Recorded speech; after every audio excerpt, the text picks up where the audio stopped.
like to request His Grace Kripa Nidhi Prabhu to kindly come forward and make his offering. All glories to the participants in this wonderful Parikram festival. So amazing to see so many devotees joining Srila Prabhupada's movement here in India. Srila Prabhupada used to say, "My chest swells with pride when my devotees accomplish such wonderful things like spreading the mission of Lord Chaitanya Mahaprabhu." Hare Krishna. So I'll offer some memories of the days joining Srila Prabhupada's mission. Srila Prabhupada was lured into the turmoil of the Americans' so-called civilization in 1965, when there was a lot of turmoil and a huge youth movement for change, a protest movement against war, hypocrisy, materialism, racism, social inequality.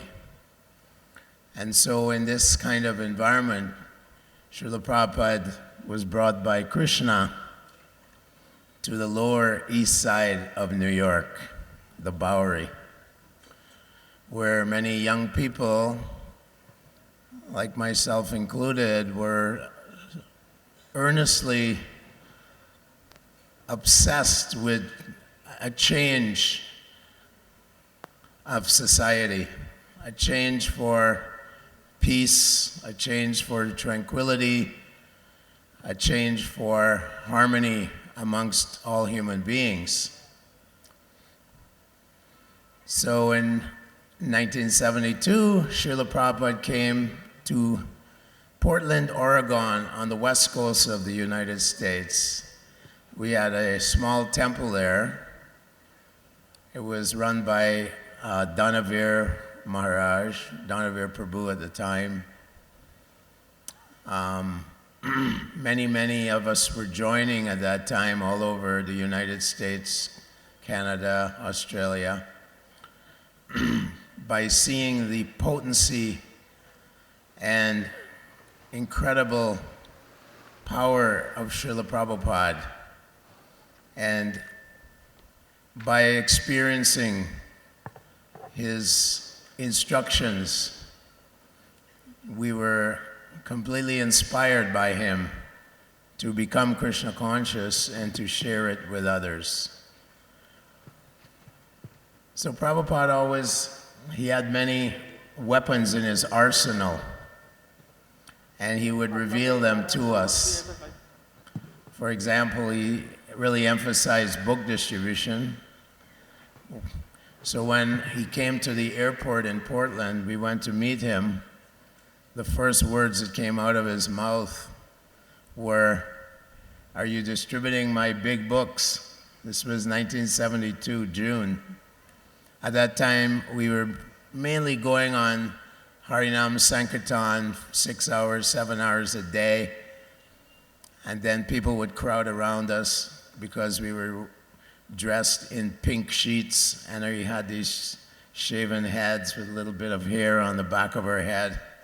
And people had no clue as to what we were. So Srila Prabhupada was emphasizing that somehow or other, you distribute my books. I'm writing these books, the Bhagavad Gita, the Srimad Bhagavatam, all his purports were destined to change the lives of millions of people and change the direction of human civilization on this planet. So Prabhupada stayed in Portland, and in the morning, we would go for morning walks with Srila Prabhupada to a nearby park. And Srila Prabhupada started talking about the scientists, and he compared them to frogs in a well. And so he was walking past a pond, and he saw a frog. He said, "So what is Mr. Frog saying today?" He was mounting an assault on what we call the knowledge elites of society, the intellectual, the academic elites of society who were indoctrinating the young people, the youth, with atheism and materialism. So one of his many weapons in his arsenal was for us to preach strongly against the doctrine of atheism, Marxism, Darwinism, all these false philosophies and ideas. So Prabhupada would always bring these things up and challenge his disciples. When I was in Los Angeles, Bhakti Swarup Damodar Maharaj was coming to meet Prabhupada in 1973. And he was quite amazed to see all these young Westerners rallying up behind Srila Prabhupada. And so he was so inspired, and Prabhupada would take him out on morning walks and ask Bhakti Swarup Damodar Maharaj, "So what are the scientists saying today?" Of course, Swarup Damodar Maharaj would be saying, "They say that life comes from chemicals, Prabhupada." And Prabhupada would teach us how to challenge them. Then, of course, Srila Prabhupada, every time I would see him, at that time, the Los Angeles Temple was one of the leading preaching centers in the West, or practically in the world at that time. And Prabhupada would come there at least once a year, sometimes twice a year. And every time in Bhagavatam class, he was speaking from Bhagavatam, but at the end of his class, he would always say, "And I'm emphasizing, distribute books, distribute books, distribute books." So, of course, one devotee would ask Srila Prabhupada, "Srila Prabhupada, how can we please you the most?" And he expected Prabhupada to say, "Distribute my books." But actually, Srila Prabhupada said, "I want you to learn how to love Krishna." And many times, of course, he would rein us in by saying, "You're distributing books, but are you reading the books?" So ISKCON runs on 2 tracks. The Pancharitriki Vidhi, the Sadhana Bhakti, the studying of Srimad Bhagavad Gita and Prabhupada's writings, and then also outreaching to the public and distributing Lord Chaitanya Mahaprabhu's mercy to the public. But we also have to remember that our goal is how to develop an attachment to Lord Krishna by the mercy of Srila Prabhupada. Of course, we know that Srila Prabhupada is the embodiment of Lord Nityananda's mercy. Lord Nityananda is the Guru Tattva. And without the mercy of Guru, how can we ever understand the relationship of Radha and Krishna as described in songs by Bhaktivinoda Thakur and Narottam Das Thakur? So in this way, Srila Prabhupada was setting up a blueprint for how to spread his movement. Preaching to the scientists, distributing books, prasadam distribution. So the movement was very, very strong at that time in America and the Western world. People were joining daily.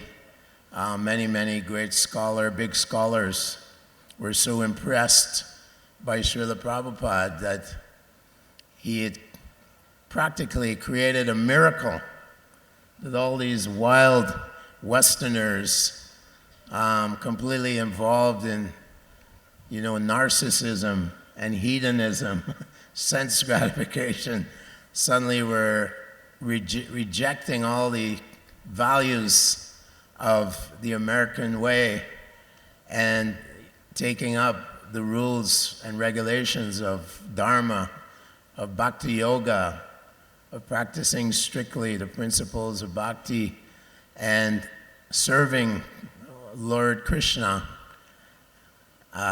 and the spiritual master in such a wonderful way, enthusiastic way.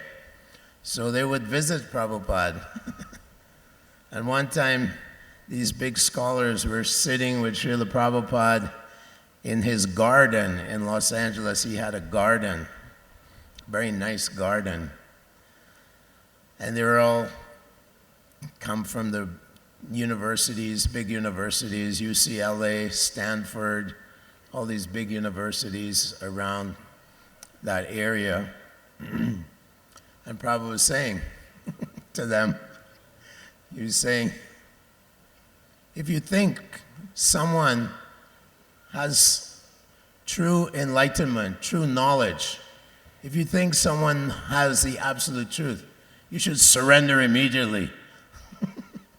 And he was telling them, you should surrender. He said, if you have no knowledge and you pretend to be giving knowledge, he said, you're simply rascal, simply rascals. And one of the scholars, he put his hand up for a comment. He said, Swamiji, I think you're being a little hard on us. Prabhupada said, perhaps you can use a softer word than rascal. Prabhupada said, rascal includes everything. Simply rascals, misleading people. In this way, Srila Prabhupada influenced very big people. One was Harvey Cox. He was a theologian at Harvard University, and he actually had a kind of connection to the President of the United States, and he would give advice. So many new swamis, new groups were appearing in America. False gurus, false swamis were coming and preaching all kinds of hodgepodge philosophies from India. But Harvey Cox had a great respect for Srila Prabhupada, great respect. And he could only give wonderful reference to the authorities, to the American government, that Srila Prabhupada was a very authentic and great representative of Sanatana Dharma and Lord Chaitanya's movement. Srila Prabhupada was also very, very protective of us. And sometimes when the police would arrest us, I remember sitting in Bhagavatam class and so many devotees were missing. This was in Portland. Where are my devotees? Where are the devotees? Oh, Prabhupada, the police arrested them for chanting Hare Krishna. Prabhupada was so annoyed. He said, what is these? He said, these are just religious boys and girls. Why are they harassing us? Of course, because the American Constitution protects religion, the police would harass us by arresting us, and then the judge would throw it out and chastise the police. Why are you wasting taxpayers' money? So eventually, 1977 in November, Srila Prabhupada's health really deteriorated over the few months in 1977, and my temple president, he didn't like sending me to India because I was a book distributor. And that was the source of revenue for the temple. But Prabhupada used to put emphasis on the devotees going out every day, that they should rejuvenate themselves by going to the Gaur-Purnima festival every year. Somehow or other, I never got that opportunity at that time. So I was sent to Vrindavan to chant for Srila Prabhupada in his final days. Quite a few devotees, Yadabar Prabhu was there, Vishaka and Yadabar were there filming. Anyway, many of Prabhupada's godbrothers came to visit him, including Krishnadas Babaji, and he was glorifying Srila Prabhupada for what he had done. He'd created such a great miracle of struggling on a cargo boat at such a ripe old age and struggling to fulfill the order of his spiritual master, Bhaktisiddhanta Saraswati Thakur. And Prabhupada was lying on the bed and he continued to translate, even though he was terminally ill. He continued to translate on his dictaphone every morning. He was continuing to translate, just like the warrior Bhishmadev, who was lying on a bed of arrows. Srila Prabhupada was lying there, hadn't eaten in many, many weeks, perhaps months, simply having some drops of orange juice. And so that morning I went, November 14th, at 3 o'clock, I went into Prabhupada's room and was chanting japa for him.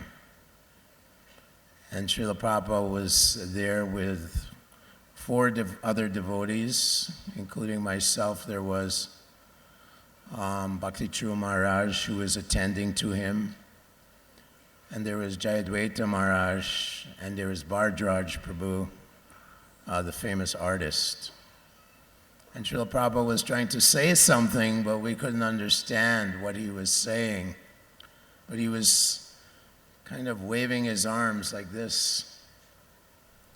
And they were trying to understand what Srila Prabhupada was saying. And we were encouraged to massage Srila Prabhupada's feet, which were quite swollen. But around 1 o'clock, when we were having lunch, the Kaviraj told us that Srila Prabhupada was going to leave this world at around 7 p.m. So all the devotees, the news spread throughout the community, and we all gathered in Srila Prabhupada's room and started chanting for Srila Prabhupada, Hare Krishna, Krishna Krishna, Hare Hare, Hare Ram, Ram Ram, Hare Hare. And we chanted throughout the entire afternoon. And around 7, just after 7, Srila Prabhupada was very silent. And then right at the end, he said, Hare Krishna, like that. And Lord Krishna took him in his arms. Srimati Radharani took him, and they embraced him. And we all became very, very, very sad, very emotional. We were devotees were lying on the ground, devotees were crying. And so it so happened that my GBC, his name was Jagadish Prabhu, he was assigned the task of digging Srila Prabhupada's samadhi. There were no tractors, there was no excavators in India at the time, at least not in Vrindavan. So we had to dig Prabhupada's samadhi by hand. And Jagadish was canvassing for devotees to please help dig Prabhupada's samadhi. But devotees were in such great trauma, so overwhelmed by the emotion of loss, that no one really felt like doing it. So Jagadish was saying, can I have some volunteers to dig Srila Prabhupada's samadhi? It's about 12 feet high, 10 feet wide by 10 feet wide. And of course, Raman Reti is very sandy, so it wasn't very difficult. So I put my hand up. And my godbrother, Abhinanda Prabhu, he was from Seattle Temple. We were friends. We said, okay, we'll do it. We'll dig Prabhupada's samadhi. Srila Prabhupada ki. So this was our service to Srila Prabhupada, to his Vapu form.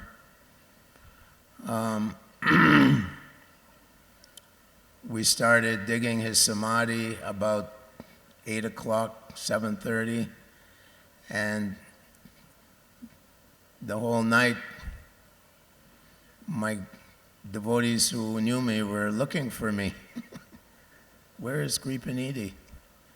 And then that morning at 6, they went up to where the samadhi hole was dug, and they saw my head, and oh, there he is. And so we completed Prabhupada's samadhi digging. We were young brahmacharis, 26 years old. We had lots of energy.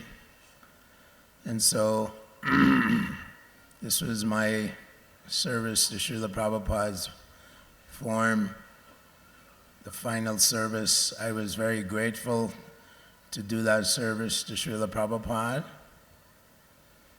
And then we took Srila Prabhupada's body to all the main temples of Vrindavan, Radha Damodar Temple, Radha Madan Mohan, Radha Govinda. We took to all the various prominent temples in Vrindavan with Srila Prabhupada's Vapu and Kirtan. So these are some of my memories of this day in 1977. And I pray to Srila Prabhupada that I can continue doing some small service at his lotus feet, and that I can always serve the devotees of the Lord and get their mercy also. Thank you very much. Hare Krishna.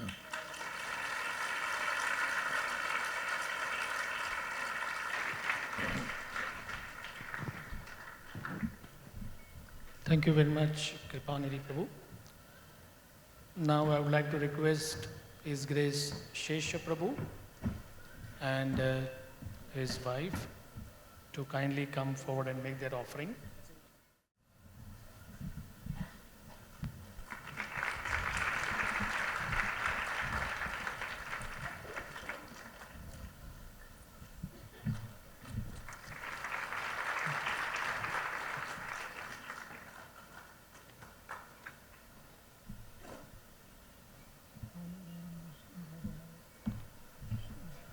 Bhutale, Imate Bhakti Vedanta Swami, Iti Namane, Namaste Saraswati, Uravane Vacharane, Yogashi, Unyavari Bhasta. Srila Prabhupada ki. I don't know if I came across the microphone, but this is my wife, Madhamati Asi, and she's going to read our offering, Srila Prabhupada today. Hare Krishna. So, Srila Prabhu's offering is a poem, and before I read the poem he wrote, just to give a little background, Srila Prabhu was part of the library party, and the library party used to go to all the different universities and talk to the professors of religion or philosophy, and they would try to get a standing order of Srila Prabhupada's books, because all of Srila Prabhupada's books were not completely translated, the Bhagavatam and Chaitanya Charitamrita, and so they would talk to the professors, and so that as the books came out, they would then get those books. So that was the library party, which was headed by Srila Satsrup Maharaj. While they were traveling, Srila Satsrup Maharaj recommended Bhakta Seth to get initiated. And so because they were traveling, they didn't get a chance to actually be with Srila Prabhupada and get initiated by him at a fire sacrifice. The initiation for him took part through letter. So Satsrup Maharaj had written a letter to him, to Prabhupada, and recommended Bhakta Seth. And so, so he wasn't, by this time, which was a few years since he was in the library party, he didn't really meet Srila Prabhupada face to face. He had seen Srila Prabhupada a few times, but he didn't meet him face to face. So I think it was in 75 that Srila Prabhupada was in Chicago, and Satsrup Maharaj wanted Srila Prabhupada to meet all the devotees who were in the library party. And so this was the first darshan of, at least for Srila Prabhu, and I'm not too sure of others, but he was going to meet Srila Prabhupada face to face. Now as he had written a poem, he was thinking that, he said to me that generally if it's not your mother language, it's hard to, I guess, so much appreciate a poem. Just like a joke, you know, if you tell a joke in another language and you translate that joke in your language, it's, you know, it's just hard. So to some extent, poems are like that. But I think it's a simple poem, and what he wanted to impress is for you to think, if you, I mean, it's a rhetorical question. I'm sure all of you would love to meet Srila Prabhupada face to face. So his question is, his meditation is that if you were to meet Srila Prabhupada for the first time face to face, how would you feel? And I'll express this in Hindi, with whatever Hindi I know, for those who really, just to get the mood. अगर आप श्रील प्रभुपाद को सबसे पहली बार आमने सामने आपकी मुलाकात होती, आपके दर्शन होते, तो आपके मन में क्या भाव हो रहे होते उस समय? तो इस मेडिटेशन से आप ऐसा सोच के आप ये पोम हम पढ़ेंगे इंग्लिश में, तो आप ऐसा सोचिए. So this is his poem. The poem is called Darshan.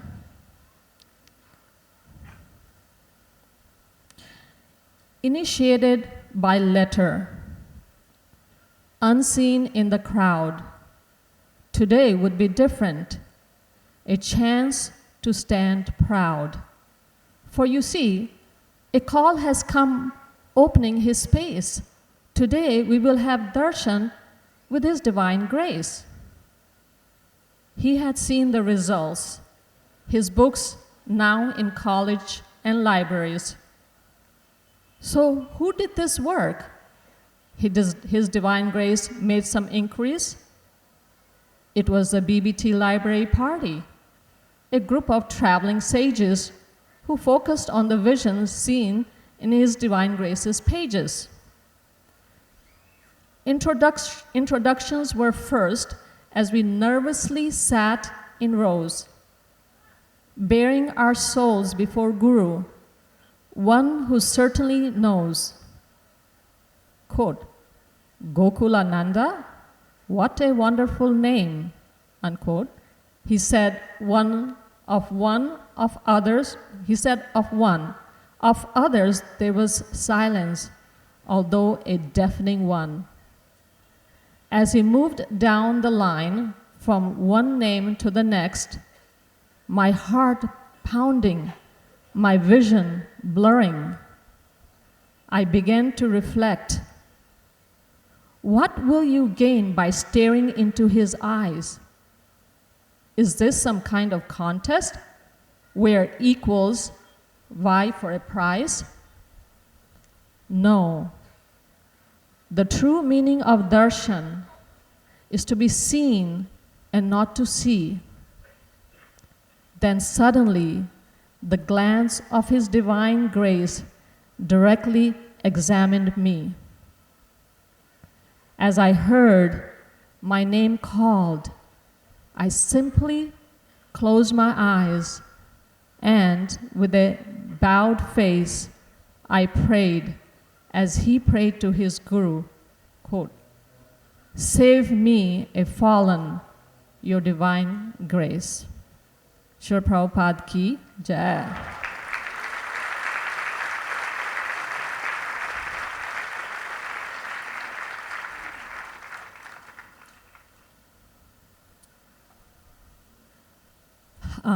Now I'll take the opportunity to express my offering as well.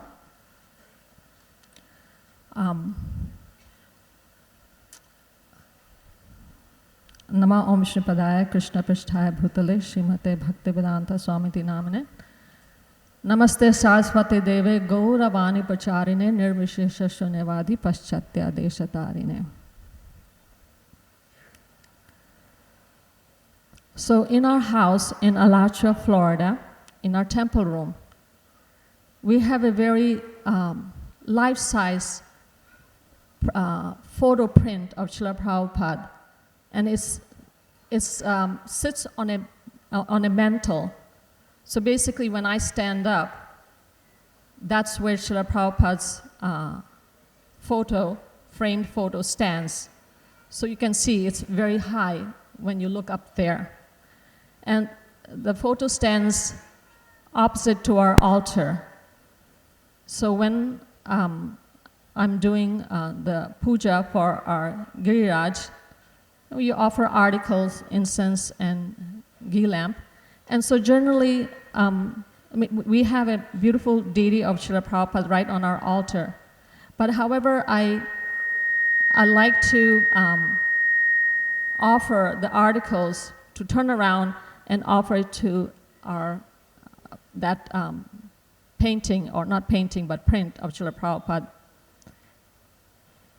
I think I like it because he's standing so tall, he looks very majestic. And that photo of Srila Prabhupada, he's standing, as usual, very tall with his cane, and he's looking, especially because he's tall, you see him looking down, and his eyes are very piercing. He's very grave. So when I offer, like the ghee lamp, and I'm looking at Srila Prabhupada, and I see he's staring down at me, and he can see me inside out and saying, Madhumati, get your life together, become a devotee. You kind of feel that when I see that photo. And when I think of that, when I see him, many times I think of this poem that was written by Srila Satsrup Maharaj, the author of Lilamrita, and my Diksha Guru. I love that poem a lot. It's actually my favorite poem. And again, here we are talking about a poem to not necessarily English language as the first, as a mother tongue.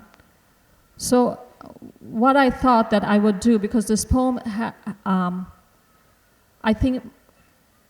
thought when I read the poem, I thought it might be better that I have some translation of that in Hindi before I read it in English.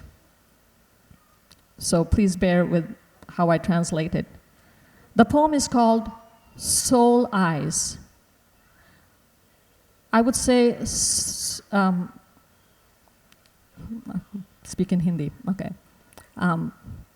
Soul Eyes.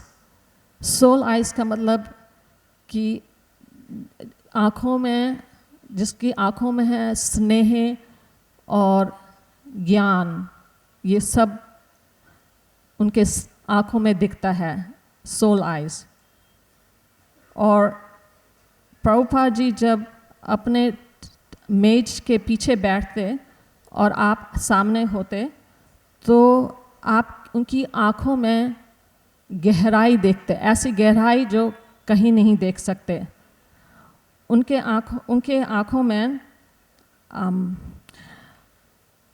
कुछ ऐसा रहस्य है जो कि उनके शब्द भी नहीं बता सकते. वो प्रवचन देते हैं या बोलते हैं, पर उनकी आँखों में कुछ ऐसी गहराई है जो कि उनके खुद के शब्द नहीं बता सकते. उनकी आँखों में देखने से ऐसा लगता है कि वो उनका भगवान के साथ संपर्क है. कभी कभी उनके आँखों में आँखें भर आती हैं जब वो गाय माता की हत्या के बारे में या अबॉर्शन के बारे में या जनरल लोगों की कष्ट सुन के उनके आँखों में पानी गिरता, कभी उनके गालों में एक आंसू नीचे आता. उनकी आँखें बहुत रहस्यमय थी, कुछ रहस्य था उनकी आँखों में. उनकी आँखें भूरी रंग की थी और उनकी आँखों में जो रहस्य है वो बोलने से, बात करने से एक्सप्रेस नहीं कर सकते. एटलीस्ट महाराज बोल रहे हैं. उनकी एक इंग्लिश में कहावत है, बोलते हैं कि जो आँखें हैं वो आत्मा को देख सकती हैं. तो उन्होंने बोला कि वो लिखते हैं कि उनके उसमें सच बात है, क्योंकि उनकी आँखें अगर देखें तो वो उनकी आत्मा के पास पहुंचाती हैं. उनकी आँखों में बहुत करुणा और बहुत करुणा दिखाई देता है. उनकी आँखें अगर वो आपको देखते हैं तो वो आप उनके सामने नंगे हो जाते हैं, मतलब कि वो आपको देख सकते हैं कि आपके अंदर क्या है. और उनकी अगर आप महाराज लिखते हैं कि उनकी आँखों, मुझे इतनी पसंद थी उनकी आँखें. उनकी आँखों में ये था कि भाई जैसे कह रही हो, I love Krishna, Krishna is my love. उनकी आँखें अगर आप प्रभुपाद जी के साथ बैठते तो वो बहुत फ्रेंडली थे. आप उनके साथ ऐसा लगता है कि फ्रेंडली हो, पर उनके पास नहीं आ सकते थे. उनकी आँखों में कुछ ऐसा था कि तुम आराम से बैठे हो, पर उनके पास, जैसे कि भी यहाँ बोलते हैं भाई तुम्हारा बड़ी हो या तुम्हारा यार हो, वो यार नहीं, ऐसा नहीं कि भाई आप कुछ बीच में ऐसा था, क्योंकि उनकी आँखें बहुत गहरी थीं, जो कि आप उनके बिल्कुल ऐसा नहीं हो सकता था. और अगर आप उनकी आँख से आँख मिलाना चाहें और आप सोचे कि हम प्रभुपाद जी को से आँख मिलाएं तो आपकी आँख गिर जाती थी, नहीं देख पाती ऐसी प्रभुपाद जी की आँखें। प्रभुपाद जी की आँखें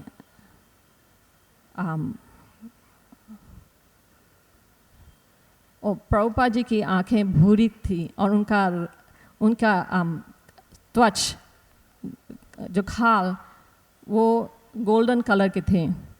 उनके जो होठ थे वो फुल थे और पर उनकी आँखें आपको अट्रैक्ट करती थी। उनकी आँखों से पता चलता था कि ये सच्चाई को जानते हैं। उनकी आँखें बहुत रहस्यमयी थी। सच्ची मैं बताऊं तो वो मेरे प्रभुपाद हैं और वो एक बैकुंठ के आदमी थे, साधुजन। तो अब मैं now I will speak this beautiful poem in English, and I want you to meditate on Srila Prabhupada's a photo that you really love, a photo that may be, by Yadupar Prabhu and Vishaka Devi's mercy, we have so many photos, and I'm sure you each one of have a favorite photo. But a photo that's more on the grave side. As you can see, the poem is about soul eyes. So I'm going to read this poem, and you can meditate. If you don't have a photo, then you can always, you can look at Srila Prabhupada DT here. For your meditation, I'm going to help with the meditation. I am going to, if I can, play a little background flute playing, and so we can really meditate on Srila Prabhupada's beautiful soul eyes. Soul eyes. Prabhupada had soul eyes, brown eyes. When he looked at you across the low table, he was unfathomable. Deep pools, soul eyes, containing mystic secrets even beyond the words of his lectures. You thought, this man is in touch with God. Sometimes he cried tears when there was talk of cow slaughter or abortion or the suffering human souls. A tear would streak down his golden cheek. His brown eyes held mystery I can't express, but everyone who saw him knows what I'm talking about. He had soul eyes. The eyes are the gateways to the soul, they say, and it was true in his case. They filled with compassion and the unspeakable contact he had with Krishna. They expressed beyond words his intimacy with the Lord. Prabhupada had soul eyes, brown eyes, and they penetrated your own soul, left you naked before him in all your foolishness and sinfulness. He exposed you with his glance. He penetrated to your core. I loved his eyes and the message they conveyed. They said, I love Krishna. Krishna is my love. Prabhupada had brown eyes, soul eyes, and they came from deep within. He was friendly, yet distant. You couldn't get close to him. There was a barrier in his eyes because he was so deep. They kept you from getting too familiar with him, like an equal or a buddy. He was on a transcendental plane. He made you drop your eyes and not look further after a while. He kept you out, yet let you see he was a saint from another world. Prabhupada had soul eyes, brown eyes, and golden skin. His lips were full. His skin was smooth, but especially his eyes caught your attention and convinced you he spoke the truth. He knew of truth beyond the surface. His glance told all, but you couldn't decipher it. He was a mystery, looking out from soul eyes, frankly at whoever dared to stare back at him. He was my Prabhupada, all soul eyes, beautiful brown eyes of the spiritual master who came from the spiritual world. Srila Prabhupada ki jai.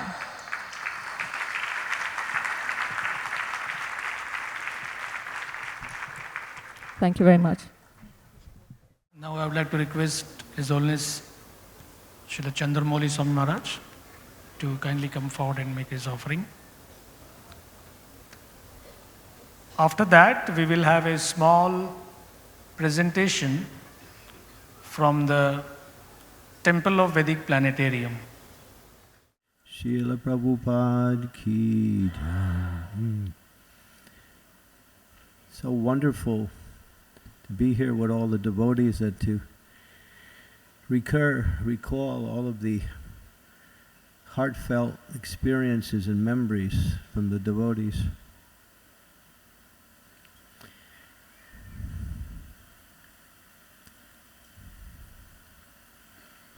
In 1949, His Divine Grace Srila Prabhupada had already been carving out his mission, preparing himself for his advent into the Western world, and how he was going to present that program of Krishna consciousness. And he wrote one particular treatise, article. It was called the Gita Nagari Concept.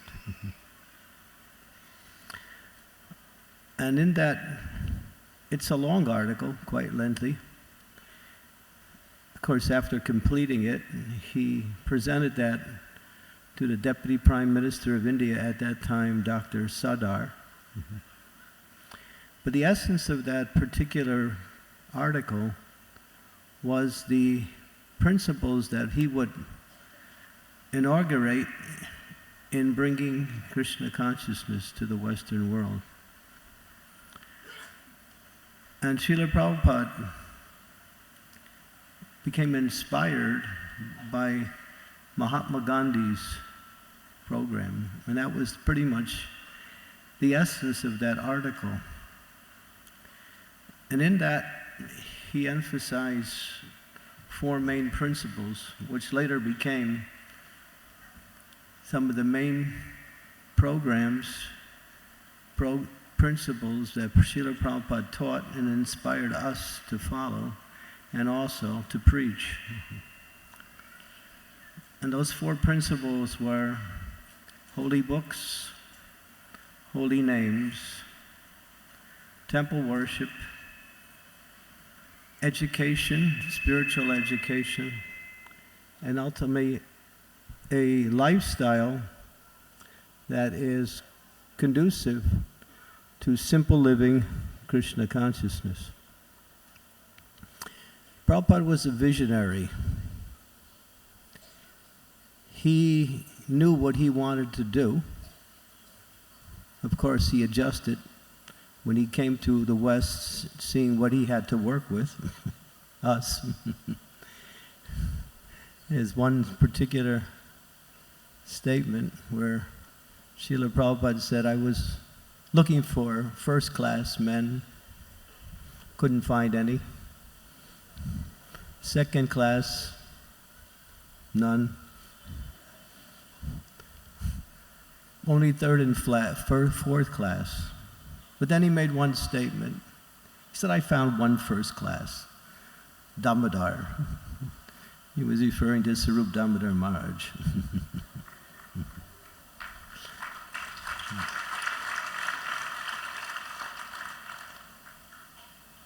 And in that article, he studied, of course he was also a Gandhian in his early life, very strict follower of Gandhi's principles. And then of course, when he met Srila Bhaktisiddhanta Saraswati Thakur, he moved towards the program or the principles of spiritual education, of spiritual knowledge, inspired by his spiritual master Bhaktisiddhanta Saraswati. But he said that Gandhi would, wherever he was, although he was working in the political field, he still maintained his spiritual activities. So wherever he was traveling, he would visit the temple. Wherever he was, he would offer his regular prayer. So holy books, holy names, that became the foundation by which Srila Prabhupada began. And we've heard from the devotees who have spoken so far today on how Srila Prabhupada had such faith and emphasized the importance of Harinam Sankirtan, especially at the beginning. You see the early Bhakta Godhead magazines, very colorful pictures of devotees doing Harinam everywhere in different places, mostly in the United States, and then eventually, as the years went on, it came into Europe. So Prabhupada had a lot of faith, and he understood the power of the chanting of the Hare Krishna Mahamantra. Kali Kale Namarupa Krishna Avatar. Namahoite Haya Sarva Jagat Nistara. Krishna has come personally in the sound of his holy name. And also he emphasized that temple worship, Gandhi, wherever he was, he would usually visit the local temples. So Prabhupada could understand that. He said, I could live under a tree and I could chant Hare Krishna, but who would come? Especially in the Western world. So Prabhupada saw the importance of establishing deities and establishing worship according to the Pancharatrika Vidi, and inspiring people through the means of deity worship and coming to the temples.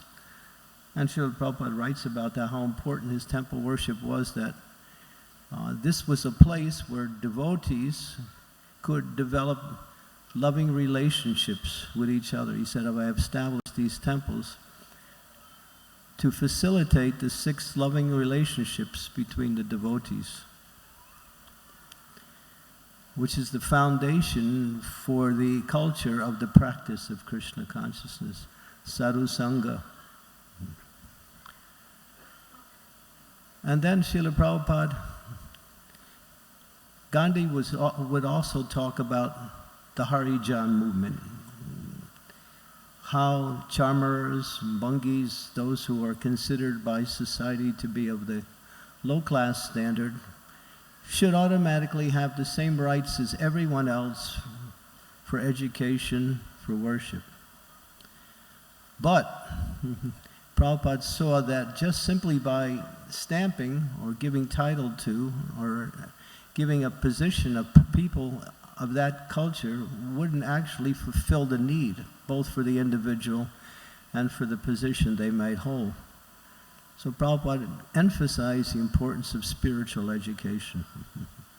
And of course, he wrote so many books, and tirelessly writing books. You can hear as he speaks about his books how much importance he wanted us to read his books, to study his books, to preach his books to others, to understand his books in a practical way and how we can live accordingly.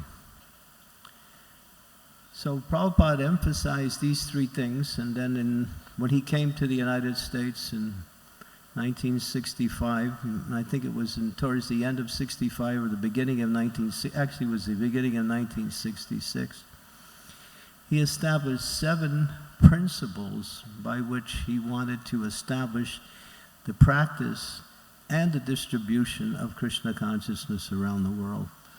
And they became the foundation, these 7 principles.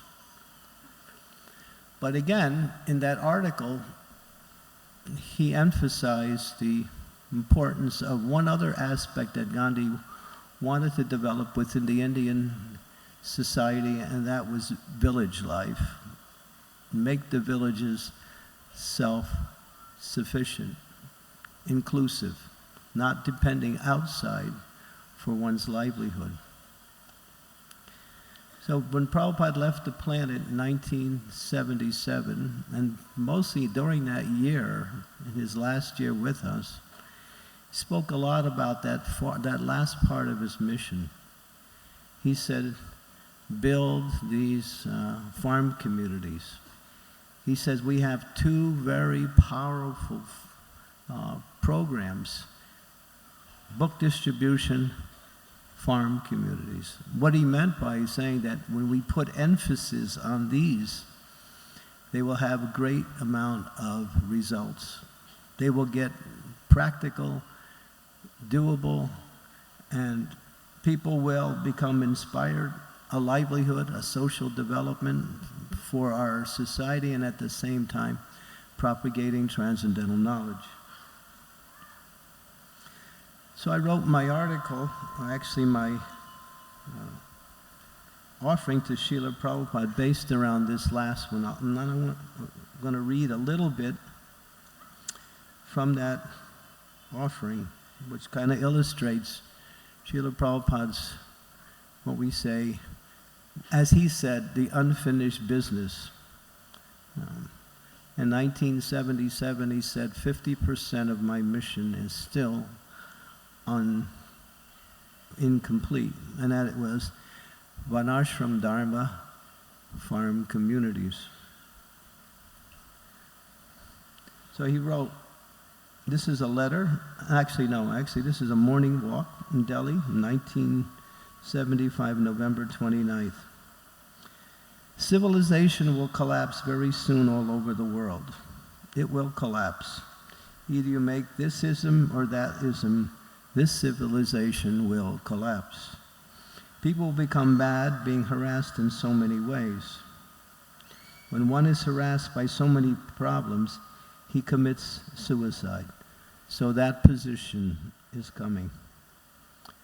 And Prabhupada said that in 1973. He said in 50 years this Western civilization will be finished. If you count 50 years,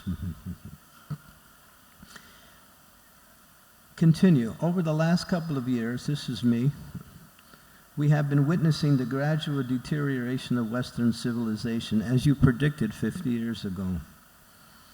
As I travel around, I see that devotees are their part bettering their awareness and understanding how important it is to emphasize your vision for the future of ISKCON in the world by developing Daivi Varnashram centers around the Krishna conscious farm communities. We are attempting to achieve this by placing more attention, time, and energy to help unfold Krishna's way of life, a simple life of cow protection, Brahminical culture, chanting of the holy name, and worship of the Supreme Personality of God. And as Srila Prabhupada mentions in the first canto of Srimad Bhagavatam, he gives a holistic understanding of what is Krishna consciousness. It's comprising these three principles. One, Brahminical culture, living according to the values and the tradition of transcendental knowledge and the behavior of a Vaishnava. Brahminical culture. And second was cow protection. Of course, we say not only cow protection, but cow care. Caring for Mother Bhumi. She's God's gift, actually, to the human culture. But we can see, and we have also heard how devotees have expressed Srila Prabhupada's anguish and his sadness when he would mention how the cow was being mistreated, abused, neglected, and killed simply by the Western society. And nothing was changing. And it's still like that in many places today. Prabhupada, this is a letter to Hari Sari. He said, Krishna is the farmacharya, Balaram is holding the plow, and Krishna is holding the calf. Quote, Srila Prabhupada, our farm projects are an extremely important part of our movement. We must become self-sufficient by growing our own grains and producing our own milk. Then there will be no question of poverty. So develop these farm communities as far as possible. They should be developed as an ideal society depending on natural products, not industry. Industry has simply created godlessness because they think they can manufacture everything that they need. Our Bhagavad Gita philosophy explains that men and animals must have food in order to maintain their bodies. And the production of food is depending on the rain. And the rain, of course, is depending on chanting Hare Krishna. Hare Krishna, Hare Krishna, Krishna Krishna, Hare Hare, Hare Rama, Hare Rama, Rama Rama, Hare Hare. It's an interesting statement in Srila Prabhupada's one of his verses in the Srimad Bhagavatam in the first canto, 10th chapter, where he explains how under certain constellations that appear within the cosmological heavens, when it rains at that particular time, the rain, when it falls on the head of a snake, it becomes jewels. When that same rain falls on the head of an elephant, it becomes gems. And when it falls in the ocean, it becomes pearls and it's taken by the oysters. That particular constellation is called Swati. It's a rare constellation, but when it rains during that time. So Prabhupada was making the point, why do we have to depend so much on this Western materialistic technological civilization for whatever you need? Everything is there provided by the Supreme Personality of Godhead through material nature. Therefore, Prabhupada, you can see his statements, especially in the first canto, 7th canto, and his general statements, how he emphasized this way of life. And it goes on to say, therefore let everyone chant Hare Krishna, eat nicely, and keep their bodies fit and healthy. This is the ideal lifestyle. That was a letter to Rupanuga on December 18th, 1974. So again, just to emphasize Srila Prabhupada's desire for the development of a social system that will be the foundation for our execution of Krishna consciousness, he mentions in his 7 purposes, purpose number 6, to bring the members closer together for a more purpose of teaching a simpler and more natural way of life. So this is, as Srila Prabhupada said, my unfinished part of my mission. And that means that's up to us. It is happening, but unfortunately it's not happening fast enough. We are too much dependent on this Western technological civilization for everything we need. And as things deteriorate, we could have to struggle more and more just to maintain whatever we have established. But that's more or less a lifestyle that really cuts into our ability, time, energy to practice Krishna consciousness. Because in that simpler, more natural lifestyle, of course, what I'm saying is foundational. There's much more to this topic that needs to be discussed. But this was Srila Prabhupada's general principle, is to build these farms and to teach a more simpler way of life. He explained that as society will deteriorate, people in general from the Western culture will be looking for some shelter. I was just listening to Rameshwar Prabhu. He was speaking the same thing, that thousands of people, as Srila Prabhupada said, will be coming to our farms looking for shelter. So you might say this is a little futuristic, but if we look around, as we were hearing from Raghunath Prabhu this morning, he was speaking the same thing, that we're seeing this whole Western civilization is starting to collapse. And it's collapsing fast. Whether it will continue, Srila Prabhupada said, yes, it will. And if we become overly dependent, then we will find ourselves struggling just to maintain whatever we need in order to live nicely. So this was Prabhupada's vision for us. And he gave many, many details on how this should unfold in a very practical way. If you read the Bhagavatam, he dedicates entire purports to explaining what is the foundation and what is the need for the human culture to live in such a way. It's all based on Krishna's way, natural living. So I just wanted to make that point because I think it's very important that as we look towards the future of our families, the stability of our life, and the practice of our Krishna consciousness, we find that this lifestyle, as Srila Prabhupada encouraged, not only encouraged, really encouraged us to develop, is the foundation for happiness and success in the execution of Krishna consciousness. That gives us more time, more energy, and less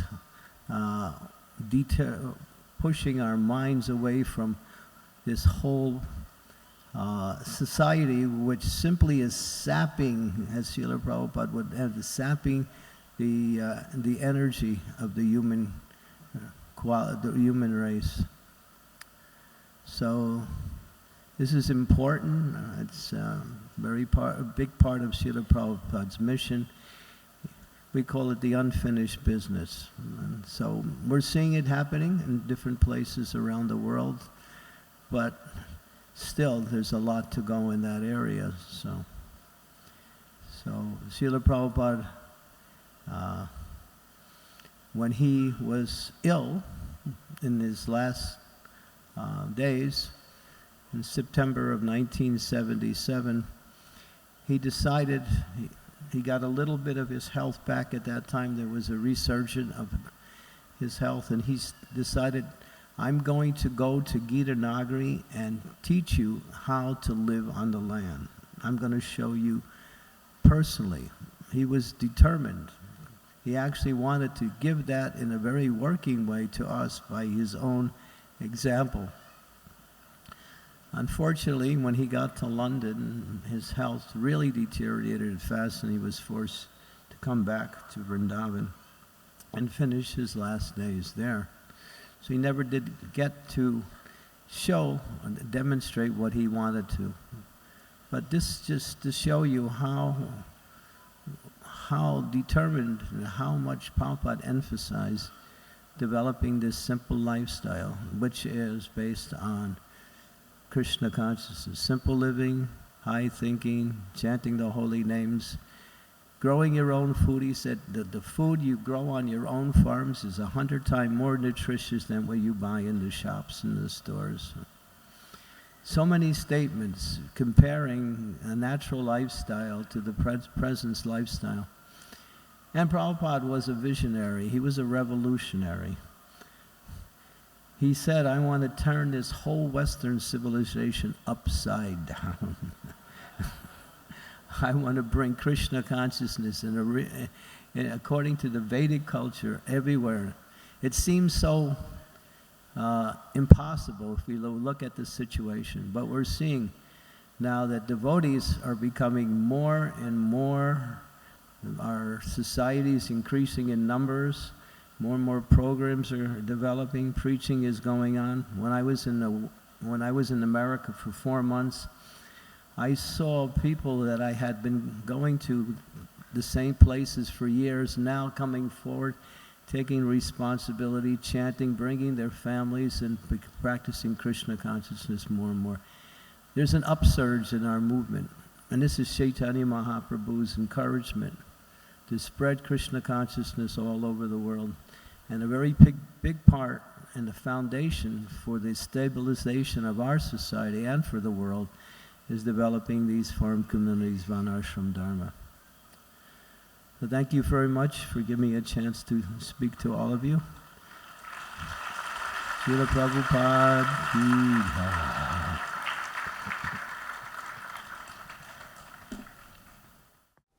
Hare Krishna. Nama Om Vishnu Padaya Krishna Prasthaya Bhutade Srimati Bhaktivedanta Swami Iti Namane Namaste Saraswati Deve Gaudavani Bacharine Nirvisesha Shunyavadi Parskata Desatanine Srila Prabhupada Ki. I'll read you a short letter I've written for Vyasa Puja. Dear Srila Prabhupada, please accept my humble obeisances. All glories to you, who have done miracles in spreading Krishna consciousness worldwide in such a short period of time. As you have taught us, it is not our endeavor alone that we can be successful. Rather, it is our pure desire and the sanction and assistance of Guru and Gauranga that we're able to accomplish anything. And as you have said many times, the secret to your success is that you have not changed anything from what you have heard from your spiritual master and your lords. Please bless us all to reach and maintain a higher level of consciousness through devotion, determination, and patience in this hard struggle against the forces of Maya. Patience is such an important quality. Srila Prabhupada, you were so patient during your years before coming to America, and also in the beginning in the Bowery, and took all the many setbacks as Krishna's will, never giving up and persevering to the end. I often turn to your profound words translating on your bed in Vrindavan. Quote, everything is acting, moving by the supreme desire of Krishna. This consciousness is Krishna consciousness. If we deeply understand your statement, then nothing in this material world will give us disturbance, since we see everything, the good, the bad, the ugly, as Krishna's supreme desire. Some will complain, why is God, who is so benevolent, allow so much pain to befall seemingly innocent people? It is His perfect way of urging us, sometimes gently and sometimes forcefully, to understand that this world is not our home. It is elsewhere in Krishna's delightful kingdom.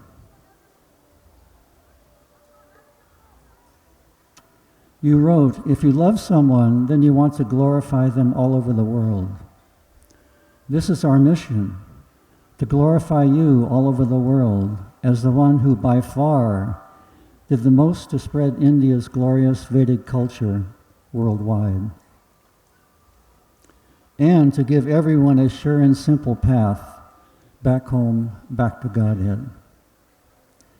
In a small step toward that goal, we have dubbed your movie Hare Krishna, the mantra, the movement, and you, Srila Prabhupada, who started it all. In all the major languages of India, Hindi, Bengali, Gujarati, Marathi, Tamil, Telugu, Kannada, and Malayalam. This is due to the long and hard efforts of Madhava Prabhu of Hare Krishna Media in Mumbai. Now we have an offer by Kuti Padmini, a well-known film producer and Tamil actress, to dub your movie in Aryan and Urdu. The offer came last week after she attended your Krishna Balaram Mandir and was enlivened by all she saw.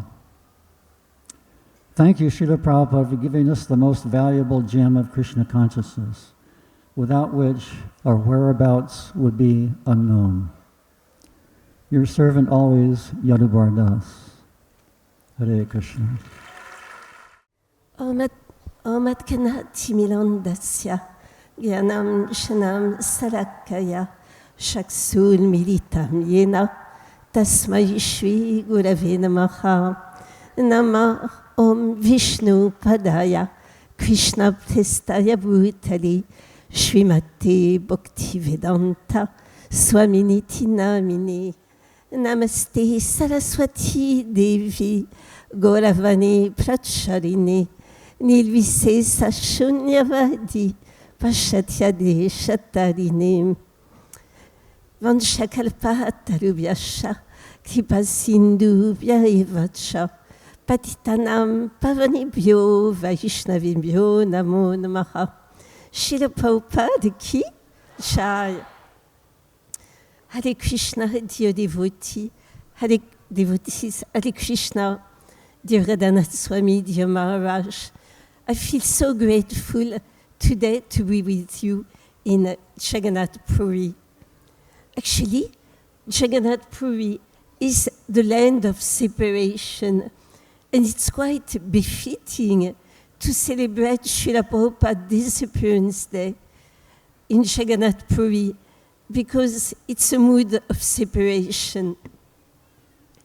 So this morning we heard for the wonderful preachers and leaders of the Yatra, glorification of Srila Prabhupada, of his deeds, of his spreading the mission, of his sacrifices.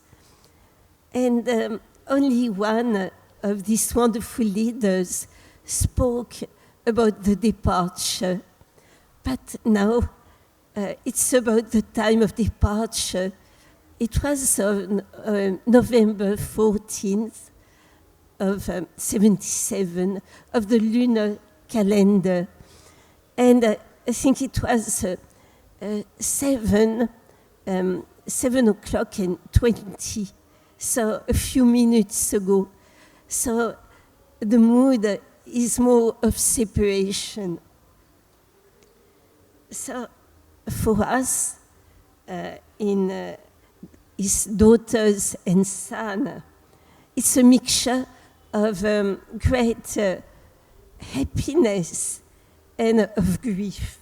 It's like an eternal time of meeting and separation, where we feel, in a way, very happy, very proud that Srila Prabhupada actually went back home, back to Godhead, in such a glorious way. Our eternal Father, our well-wisher, until his last breath, was giving the last lesson, and the final lesson. But it was a time that most of us, we felt helpless, we felt orphans, and the solace to meet Srila Prabhupada through his Vani association came soon. It was a relief. It was again meeting in separation. Srila Prabhupada told us in the beautiful movie Yadubara and Vishaka Prabhu made, we heard Srila Prabhupada when after heart attack again, when he was going to India, trying to tell the devotees that it will never be any separation. He very beautifully said, actually, you will be chanting Hare Krishna here, and I will be chanting Hare Krishna there. And that beautiful holy sound vibration will circulate all over the universe. It won't be any separation. He said, I've already been given notice. So one devotee asked Srila Prabhupada, he said, Srila Prabhupada, when we will go to the spiritual world, are we going to recognize you? And Srila Prabhupada said, yes, you will recognize me, but most of it, you will recognize each other. And he turned to the disciples present there. And you know, at that time, sometimes there were conflicts not resolved yet. So Srila Prabhupada said, you better resolve your conflict now, because in the spiritual world, it will be the same, and he pointed out, the same Brahmananda, the same Garga Muni. So please, you resolve your conflicts now. This morning, one very nice devotee, Dayal Chandra Prabhu from Chopati, I believe, was speaking about Srila Prabhupada's generosity. He told us the very famous story that I think it was during a morning walk, Srila Prabhupada told the devotees, even if you become 90% Krishna conscious, I will take you home back to Godhead. And Haribo.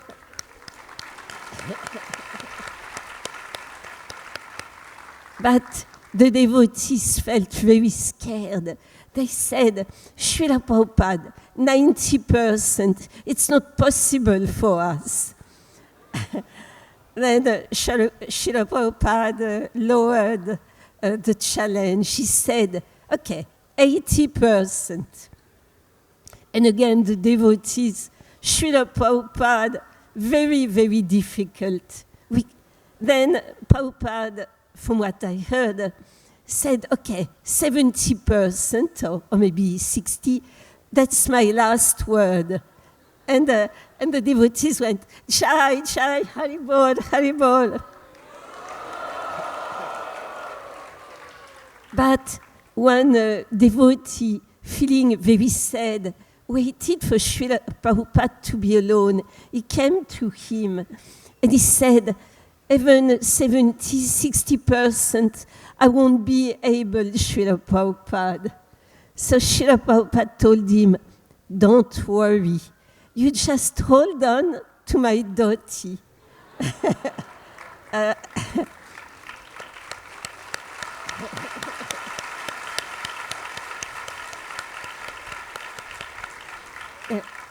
He said, I have the key to the back door, and I will bring you there. So, he's our eternal well-wisher. He said, you may leave me, I will never leave you. During the parikrama we did the first day, a very nice Vaishnavi from Alachua, Charati Devidasi, was narrating a very amazing event. She was speaking of the departure of a dear God brother, Nanda Kumar Prabhu. She said a few devotees were in the room, and all of a sudden, they heard actually Srila Prabhupada's voice, and they felt the whole parampara was there. And Prabhupada's voice was saying, he's coming with us, he's coming with us. So Prabhupada never forgets, Krishna never forgets any little service we did. But Prabhupada will never forget any little service we do, all generations combined. So, I wanted to tell Srila Prabhupada that we understand that there is no separation, although he left this mortal world. Srila Prabhupada is with us when the devotees selflessly are actually spreading the holy name, when they are distributing prasadam, like here, such a wonderful distribution of prasadam. It's like a miracle. We went this morning on a tour, and we were just so impressed. And I was imagining Srila Prabhupada walking and seeing everything you created, everything the engineers did, the railway, the crane, to actually lift the tons of prasadam. Prabhupada is actually very, very happy with all of you.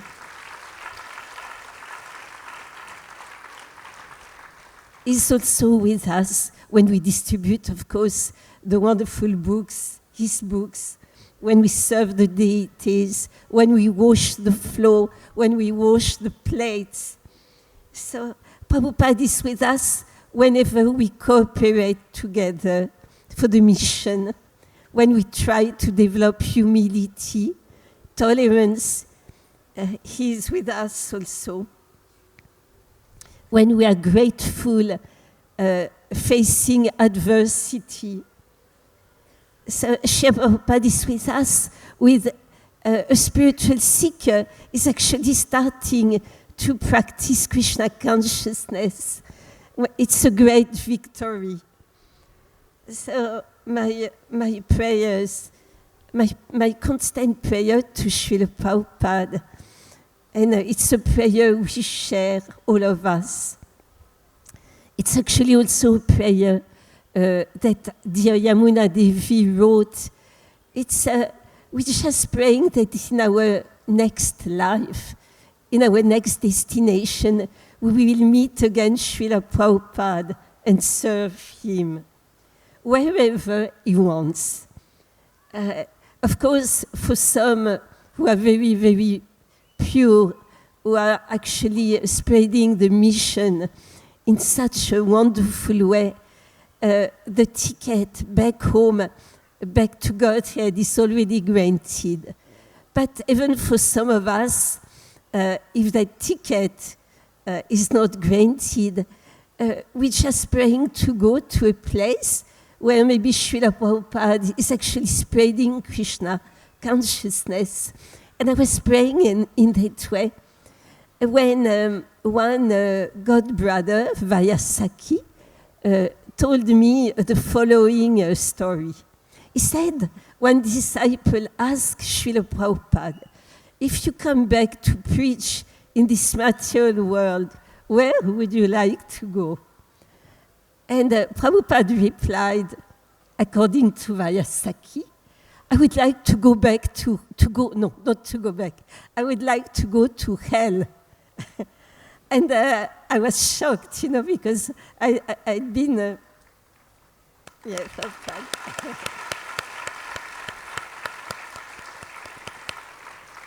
I'd been praying to go where Prabhupada would go. But then I realized if we go and help Srila Prabhupada in his presence, hell will become the spiritual world. So, dear devotees, we just pray that Srila Prabhupada's fame, glories, the remembrance of all his sacrifices to give Lord Chaitanya's mercy to all the conditional suffering soul will never be forgotten, that it will always be known by the future generation as our beloved Acharya, as the founder Acharya of the International Society for Krishna Consciousness, that his position will never be diminished, but that the whole world for all the generations to come will always glorify Srila Prabhupada. Srila Prabhupada, Ki Jai.